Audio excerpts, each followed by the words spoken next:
जय श्री राम दोस्तों, मैं संजय पंडित स्वागत करता हूं आप सभी लोगों का आज के हमारे इस यूट्यूब। तो दोस्तों, आज का जो हमारा टॉपिक है वो है साउथ के बारे में, यानी कि दक्षिण दिशा के बारे में। क्योंकि कई सारे लोग कहते हैं कि दक्षिण दिशा ठीक नहीं है, या तो इस तरफ घर का मेन गेट नहीं होना चाहिए, मुख्य द्वार नहीं होना चाहिए, मेन एंट्रेंस नहीं होना चाहिए, और शयन कक्ष नहीं होना चाहिए, रसोई घर नहीं होनी चाहिए। मतलब बहुत सारी बातें ऐसी हैं जो लोग अपने घर में करने से डरते हैं उन गतिविधियों। तो आज मैं इस वीडियो के माध्यम से आप लोगों को बताने वाला हूँ वास्तु शास्त्र के हिसाब से कि कौन सी दिशा सही होती है, कौन सी दिशा सही नहीं। चलिए, तो दोस्तों, वास्तु शास्त्र के हिसाब से कभी भी कोई भी दिशा गलत नहीं होती, कोई भी दिशा बुरी नहीं होती।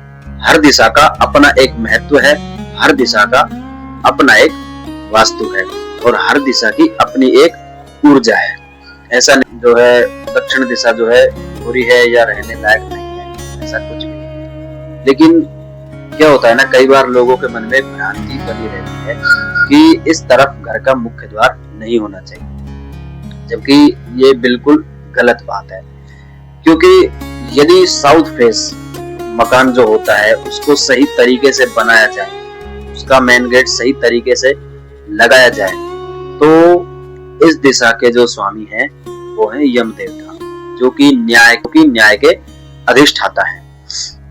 तो साउथ फेसिंग मकान में रहने वाले लोग न्यायपूर्ण होते हैं और उनको साहसिक बल मिलता है, उनके घर में धन वृद्धि भी होती रहती है। यदि वास्तु शास्त्र के हिसाब से घर सही तरह से और पूर्ण तरह से बनाया जाए, तो सबसे पहला जो काम होता है वो होता है मुख्य द्वार का। कि यदि आप लोगों का घर दक्षिण दिशा की तरफ मुंह करके बना हुआ है, तो जो मेन गेट होता है वो कभी भी आपको एकदम सेंटर में नहीं रखना, यानी कि बीचों बीच घर के नहीं रखना। इससे घर में अशुभता आ सकती है और घर में कलेश होते हैं। ना एकदम बीच में होना चाहिए, ना नैऋत्य कोण में होना चाहिए, थोड़ा सा अग्नि कोण की तरफ होना चाहिए। यदि अग्नि कोण की तरफ आप लोगों के घर का मेन गेट है, तो ऐसे घर में लक्ष्मी जी स्थिर वास करती हैं और ऐसे घर में धन की कमी कभी नहीं रहती। लोगों में परस्पर प्रेम बना हुआ होता है, कभी घर में झगड़े नहीं होते, कभी घर में गृह कलेश नहीं होते। दूसरी जो चीज है वो है कि साउथ दिशा का तो है ही है, जबकि किसी भी दिशा में आपको फ्रंट गेट के सामने, यानी कि मुख्य द्वार के सामने, मेन एंट्रेंस के सामने कभी भी सीढ़ियां नहीं लगवानी। क्योंकि आपके घर की जो पॉजिटिविटी है, जो क्योंकि मैंने पहले भी आप लोगों को बताया है, जो घर में घुसने का जो मेन एंट्रेंस होता है वहीं से आपकी पॉजिटिविटी एंटर करती है, वहीं से जो सकारात्मक ऊर्जाएं होती हैं घर में प्रवेश करती है। तो कभी भी घर के मुख्य द्वार के सामने सीढ़ियां नहीं होनी चाहिए, क्योंकि सीढ़ियां होने से आपकी जो ऊर्जा है घर की वो सीधी ऊपर जा सकती है, या टकराव होने के बाद वापस जा सकती है।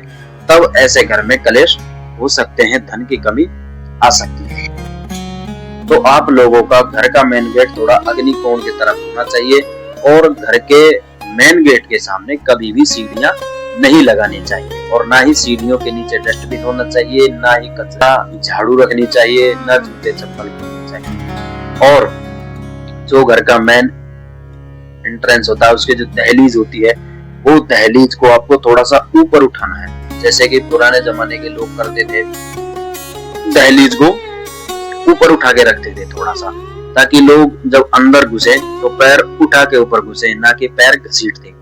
तो आप लोगों को इस बात का ध्यान रखना है कि दहलीज जो होती है उसको थोड़ा सा ऊपर उठा के रखना है।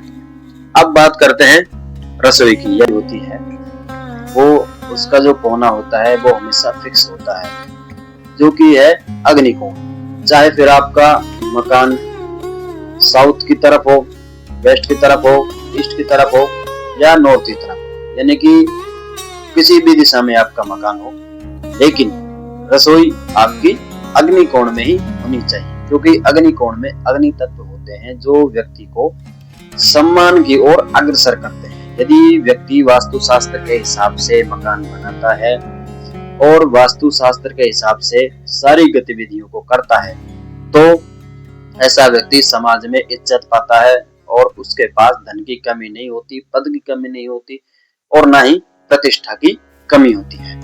तो जो रसोई होती है हमारी वो होनी चाहिए हमेशा अग्निकोण की तरह, क्योंकि अग्निकोण में अग्नि तत्व होते हैं जो व्यक्ति को सम्मान की ओर अग्रसर करते हैं। तो साउथ फेसिंग जो यदि आपका मकान है तो भी आपकी रसोई या आपका किचन अग्निकोण की तरफ ही होना चाहिए।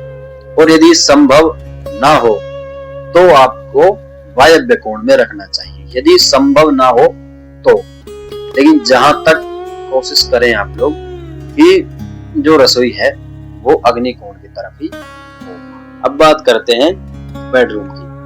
जो घर का मुखिया होता है, जो घर का ओनर होता है, उसका जो बेडरूम है वो हमेशा दक्षिण और पश्चिम दिशा के बीच में यानी कि नैऋत्य कोण में बनाना चाहिए, क्योंकि इस दिशा में घर के मुखिया का बेडरूम होने से उसकी स्थिरता बढ़ती है और उसकी निर्णय क्षमता बढ़ती है। और बेड को इस तरीके से लगाना है कि सर हमेशा दक्षिण में रहे और पैर हमेशा उत्तर दिशा की तरफ। दक्षिण दिशा में पैर करके कभी नहीं सोना चाहिए। और